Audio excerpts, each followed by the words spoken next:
Di ba nagpa-process sila ng visa dito? Paano kung ma-deny? Dahil mayroong bahid ng pagkaterorista. Hindi yan makakabulta ng Amerika. At sa tingin nyo, babalik pa yan sa Afghanistan? Oh, yes sir, yes sir! Oh, yes sir, agad kay Biden.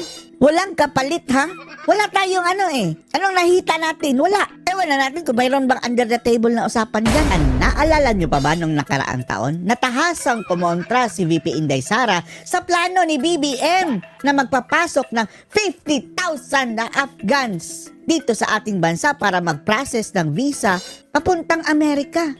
Ayaw ito ni VP Sara Duterte mga kababayan dahil malay natin, isa o dalawa o 100 dyan sa 50,000 ay mga masasamang loob na mayroong binabalak na masama dito sa ating bansa.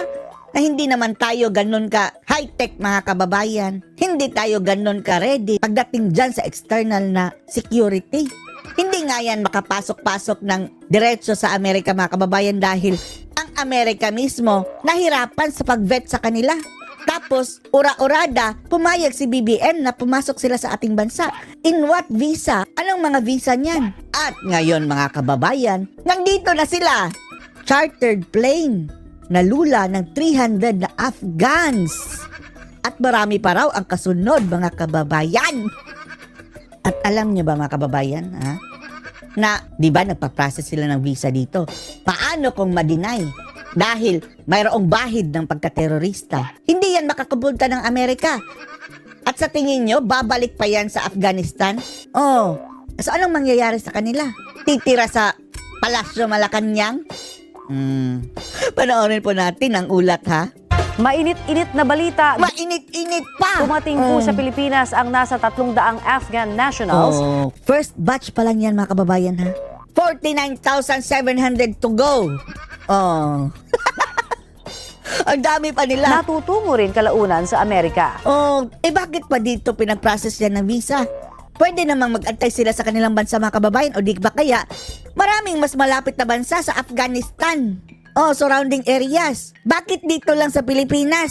Hindi nga pumayag itong mga neighboring countries natin sa Asia mga kababayan. Singag-ngag. Oh, yes sir, yes sir. Oh, yes sir, agad kay Biden.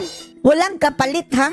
Wala tayong Anong nahita natin? Wala. Ewan na natin kung mayroon bang under the table na usapan dyan. Ayon yan kay isang senior government official ng Pilipinas at Ayan isang na. State Department official ng ayun, Amerika. welcome.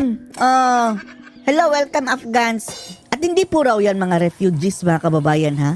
Ang mga taong iyan mga kababayan ay mga assets ng USA. Alam niyo ba kung ano yung mga assets? Kabilang na dyan ang mga spy, yung mga mercenaries, mga kababayan, mga hitman, yung kanilang tagapagbangbang, na nag-traitor sa kanilang sariling kalahi doon sa Afghanistan. Sabi Kabangagan na talaga. ng dalawang opisyal, pansamantalang mananatili ang mga Afghans sa isang pasilidad dito sa bansa bilang bahagi ng isang kasunduan ng Pilipinas at Amerika. Pansamantala lang pala, bakit po napunta pa rito? Sila ay may mga dating nagtrabahong para sa US government at mga eligible na para magkaroon ng US Special Immigrant Mga assets mga kababayan ng US government yan, ginamit yan sa giyera. At kabilang na dyan ang pagpatay. visa noon pang 2021. Sa Pilipinas, inaasahang makukumpleto ang pagproseso sa kanilang visa matapos ang 59 na araw. Kung kaya yan ng 59 na araw, bakit pinapunta pa dito? Doon na lang. Magpadala kayo ng mga kawani nyo sa US Embassy dito o mag-donate kayo ng kawani na nandito sa Pilipinas. Ipadala nyo doon sa Afghanistan. Sila ang mag-process. Mas madali pa, di ba?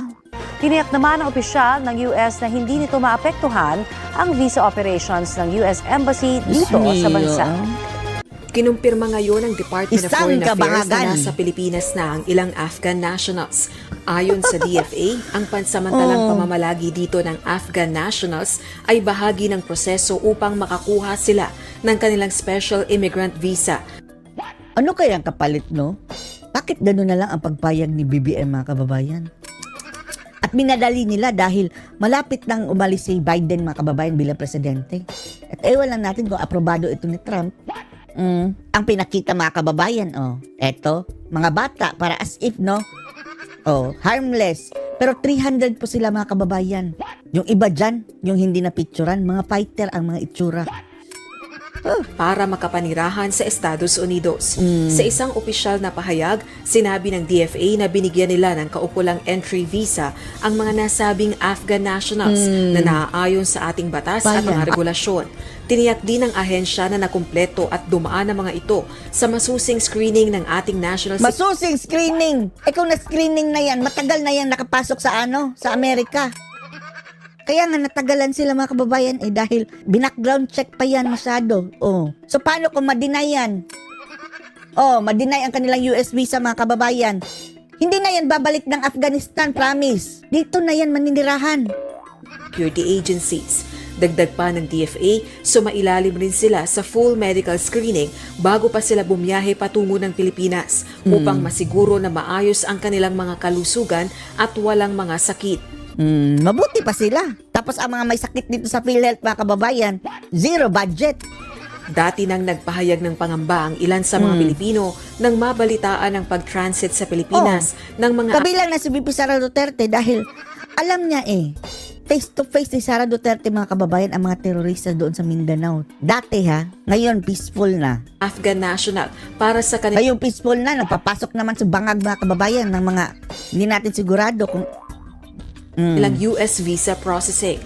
Batay sa mga naunang media briefing ng DFA, sinabi nito na mayroong nasa 300 Afghan national ang pansamantalang mananatili sa Pilipinas sa loob ng 59 na mga araw. doon na lang sana yan pinaantay ng 59 days. Ito ay habang hinihintay nila na maiproseso ang kanilang visa at mapahintulutan na makapanirahan sa Amerika.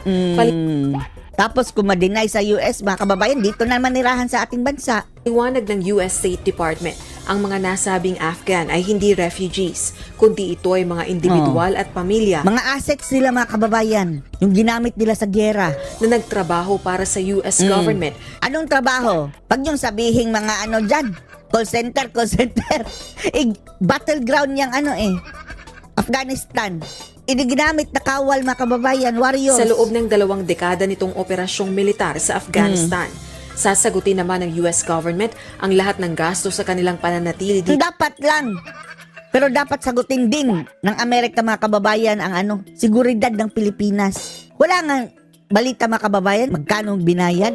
Kung nakinabang ba tayo? Sa Pilipinas, kabilang na ang kanilang pagkain, housing, security, medical at transportation expenses. Dadalhin sila sa isang undisclosed na pasilidad at papayagan Undisclosed. Sikreto pa mga kababayan. lamang umalis para sa kanilang consular interview.